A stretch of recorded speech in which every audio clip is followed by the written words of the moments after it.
आप देख रहे हैं सिटी सेंटर शो। मुंबई से मैं हूं पूजा भारद्वाज। शो में सबसे पहले बात करते हैं कांग्रेस महासचिव प्रियंका गांधी की, जिन्हें उनका सरकारी बंगला खाली करने के लिए कहा गया है। 1 महीने का वक्त दिया गया है, यानी 1 अगस्त से पहले उन्हें ये जगह खाली करनी होगी। आवास और शहरी मामलों के मंत्रालय की तरफ से एक आधिकारिक लेटर जारी किया गया है। इस लेटर में दिल्ली के लोधी रोड पर स्थित प्रियंका के बंगले को खाली करने के लिए कहा गया है, क्योंकि प्रियंका के पास अब एसपीजी सुरक्षा नहीं है। प्रियंका गांधी को कहा गया है कि अगर वो 1 अगस्त तक इसे खाली नहीं करती हैं तो उन्हें जुर्माना देना होगा।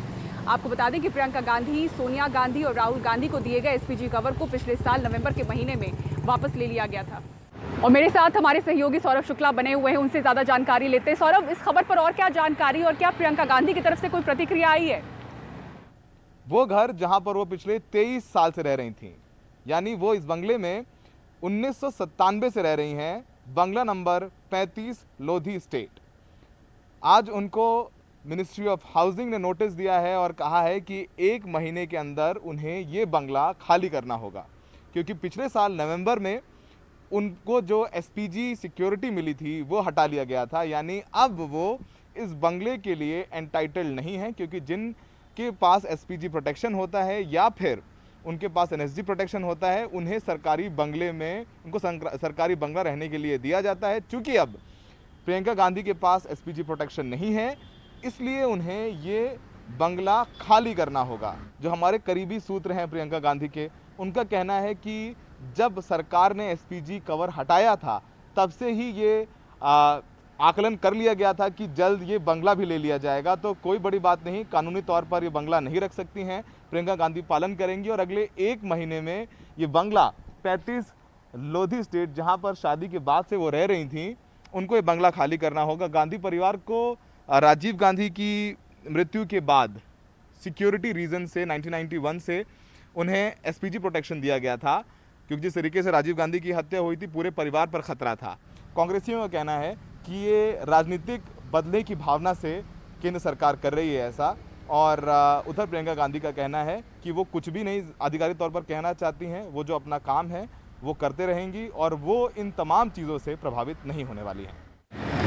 मुंबई महाराष्ट्र में भव्य ढंग से मनाए जाने वाले गणेशोत्सव पर कोरोना वायरस का साफ असर पड़ता हुआ दिख रहा है। मुंबई के मशहूर लालबाग के राजा मंडल ने इस बार इसे रद्द करने का निर्णय लिया है। आपको बता दें कि हर साल यहाँ भव्य मूर्ति अलग अलग थीम के साथ स्थापित होती है, जिन्हें देखने के लिए हजारों की संख्या में भीड़ इकट्ठा होती है, लेकिन इस साल ये मुमकिन नहीं है।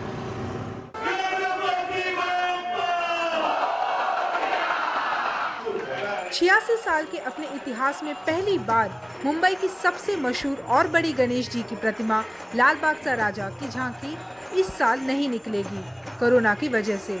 इसकी जगह आयोजक एक स्वास्थ्य शिविर लाएंगे। गणेशोत्सव के पूरे 11 दिन ये साल में प्राण प्रतिष्ठा उत्सव नहीं कर रहे, उसके बलबूते हम लोग आरोग्य उत्सव कर रहे हैं। यहाँ ब्लड डोनेशन कैंप रहेगा, प्लाज्मा डोनेशन का हम लोग उसकी शुरुआत कर रहे हैं। हर साल दर्शनार्थी गणेशोत्सव के मंडल में उमड़ पड़ते हैं, बड़े बड़े नेता और अभिनेता भी। हर रोज करीब 1 लाख लोग चले आते हैं। इसकी इजाजत इस महामारी में नहीं है। मुंबई के दूसरे बड़े मंडल ने भी समारोह टालने का ऐलान किया है। मुख्यमंत्री उद्धव ठाकरे ने अपील की थी कि समारोह बहुत छोटे स्तर पर हो, मूर्ति भी 4 फुट से ज्यादा न हो। हालांकि ऐसे समारोह टालने के अपने आर्थिक नतीजे होते हैं।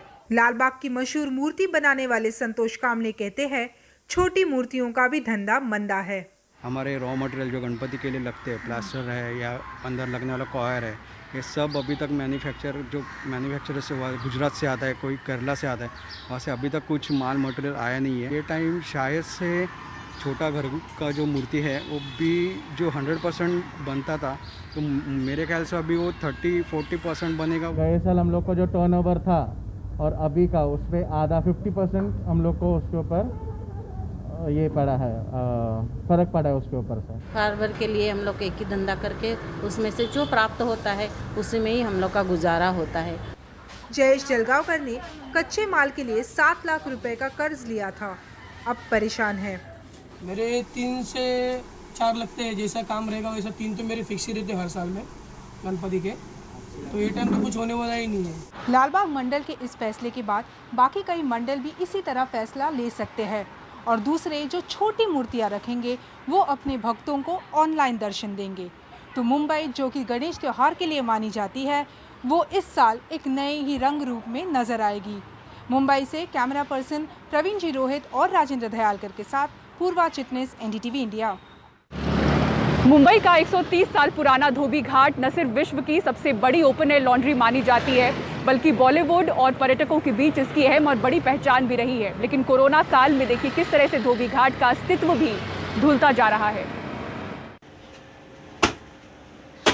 जहां मुंबईकरों के लिबास का मैल धुलता रहा, उस 130 साल पुराने धोबी घाट का अस्तित्व भी कोरोना काल में धुल रहा है।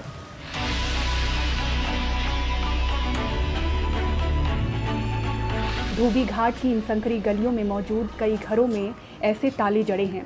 शहर की करीब 12 एकड़ जमीन पर बसे धोबी घाट के हजारों धोबी अपने गांव को लौट चुके हैं। जो बचे हैं उनमें से ज्यादातर बेरोजगार और गुस्से में हैं। कुछ समझ में नहीं आ रहा, हम लोग को धोबी घाट में भूखे मर रहे हैं। पहली बार बोलते हैं धोबी घाट में काम बंद करो, काम बंद करो। कौन सा काम बंद किया? काम नहीं करेंगे तो पैसा आएगा कहाँ से? हमारे परिवार खाएंगे कहाँ से? ये तो सोचना चाहिए इंसान को। हम धोबी लोग के ऊपर ही प्रॉब्लम है, बाकी सब तो इधर उधर कमा रहे, लेकिन धोबी तो एकदम बैठ गए हैं। ना तो हमारे घर का खर्चा है, ना तो कुछ है। अभी हम कहाँ से करेंगे? अभी बच्चे लोग का स्कूल का फीस भरने को आ गया, कहाँ से भरेंगे वो सब? देखो, हम लोगों का जो काम है होटल लाइन का, होटल लाइन फिलहाल तो चालू नहीं हुई है। दूसरी रेस्टोरेंट का काम है वो चालू नहीं हुआ है। फिर भी हम लोग थोड़ा बहुत ला के, जो हमारे आजू बाजू के जो कोई भाई लोग हैं, यहाँ के धोबी भाई लोग, वो ला के अपना कर रहे हैं।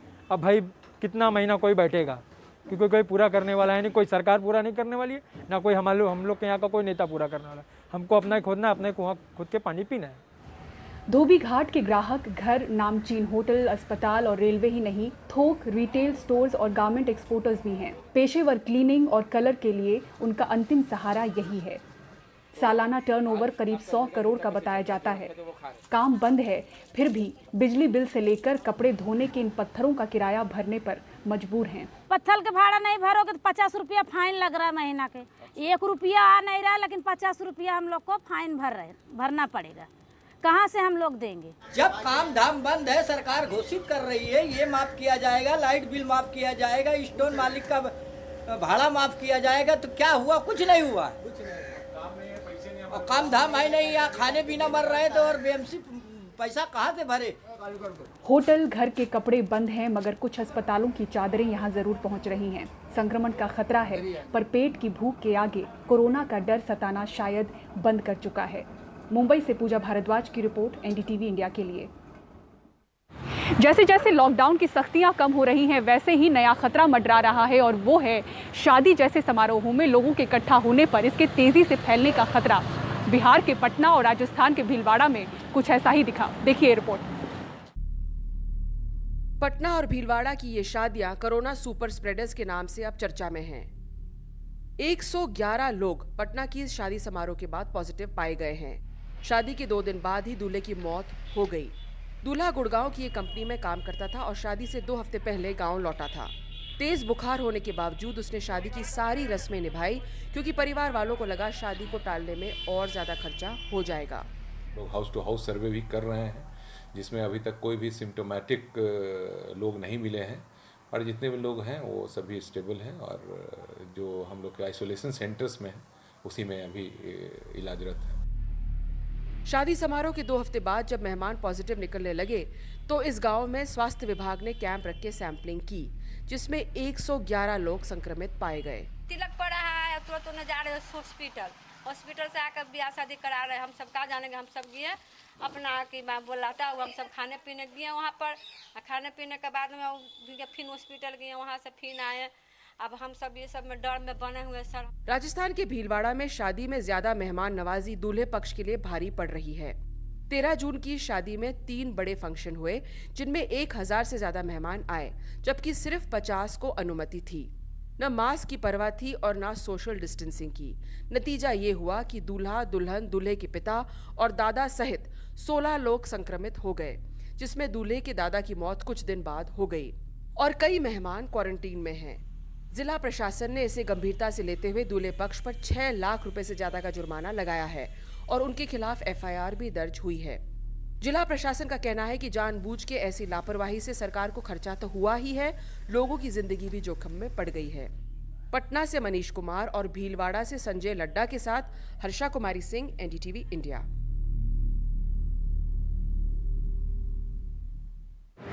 दिल्ली के मशहूर अक्षरधाम मंदिर के पास कॉमनवेल्थ गेम्स विलेज में दिल्ली सरकार ने 600 बेड वाला कोविड केयर सेंटर तैयार किया है। इसके 150 बेड अगले सोमवार से शुरू हो जाएंगे। दिल्ली के मुख्यमंत्री अरविंद केजरीवाल और उप मुख्यमंत्री मनीष सिसोदिया ने इस सेंटर पर तैयारियों का जायजा लिया। मुख्यमंत्री केजरीवाल ने कहा कि हम बेड्स की तैयारियां कर रहे हैं, भगवान न करे इन बेड्स की ज़रूरत पड़े, लेकिन हमारी तैयारी पूरी है ताकि आगे आने वाली स्थिति को संभाला जा सके। दिल्ली में देश का पहला प्लाज्मा बैंक खुलने जा रहा है, लेकिन इस बात पर भ्रम की स्थिति बरकरार है कि प्लाज्मा आखिर कौन डोनेट कर सकता है, यानी कि कोरोना से ठीक होने के बाद कितने दिनों के बाद इसे दिया जा सकता है। शरद शर्मा की ये रिपोर्ट देखिए। कोरोना काल में प्लाज्मा दान जीवन दान जैसा माना जा रहा है, लेकिन कोई शख्स कोरोना से ठीक होने के कितने दिन बाद प्लाज्मा दान कर सकता है, इसको लेकर भ्रम की स्थिति बनी। आईसीएमआर की गाइडलाइंस के मुताबिक कोरोना से ठीक होने के 14 दिन बाद कोई व्यक्ति प्लाज्मा डोनेट कर सकता है, लेकिन नेशनल ब्लड ट्रांसफ्यूजन काउंसिल की गाइडेंस में कहा गया कि कोरोना से ठीक हुआ व्यक्ति 28 दिन बाद ही ब्लड डोनेट कर सकता है। और क्योंकि प्लाज्मा व्यक्ति के ब्लड से ही निकाला जाता है, तो इसलिए माना गया कि प्लाज्मा के लिए भी यही नियम होंगे। लेकिन अब दिल्ली के डिप्टी सीएम मनीष सिसोदिया ने साफ कर दिया है कि कोरोना से ठीक होने के 15 दिन बाद व्यक्ति प्लाज्मा डोनेट कर सकता है। देखिए, ये प्लाज्मा डोनेशन है और कोरोना से ठीक हुआ कोई भी आदमी, जो डॉक्टर्स हमारे एक्सपर्ट्स ये सब बता रहे हैं कि लगभग 15 दिन बाद, रिकवर होने के 15 दिन बाद आप प्लाज्मा डोनेट कर सकते हैं। प्लाज्मा डोनेशन पे कहीं कोई इस तरह की प्रॉब्लम नहीं है। इस कसौटी के अलावा प्लाज्मा वो लोग दे सकते हैं जो किसी पुरानी गंभीर बीमारी से ग्रस्त नहीं हैं, जिनका वजन 50 किलो से ज्यादा है और जिनकी उम्र 18 से लेकर 65 वर्ष के बीच में है।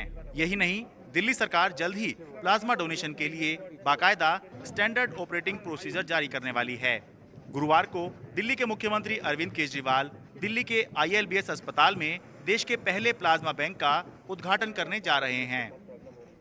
कोरोना से ठीक होने के 15 दिन बाद कोई भी व्यक्ति अपना प्लाज्मा डोनेट कर सकता है। ये स्थिति स्पष्ट होना इसलिए भी जरूरी थी क्योंकि दिल्ली के अंदर 15 दिन पहले कोरोना से ठीक होने वाले मरीजों की संख्या करीब 16,000 थी, जबकि 28 दिन पहले तक सिर्फ करीब 9,000 मरीज ही कोरोना से ठीक हो पाए थे। तो ये जो 9,000 से 16,000 आंकड़ा पहुंचा है, 7,000 बढ़ा है, ये सब संभावित प्लाज्मा डोनर ही तो हैं। अपने कैमरा सहयोगी सुशील लाठी के साथ मैं शरद शर्मा, NDTV इंडिया। और सिटी सेंटर शो में वक्त हो चला एक ब्रेक का, लेकिन आप कहीं मत जाइएगा। ब्रेक के बाद आपको दिखाएंगे एनाकोंडा ट्रेन।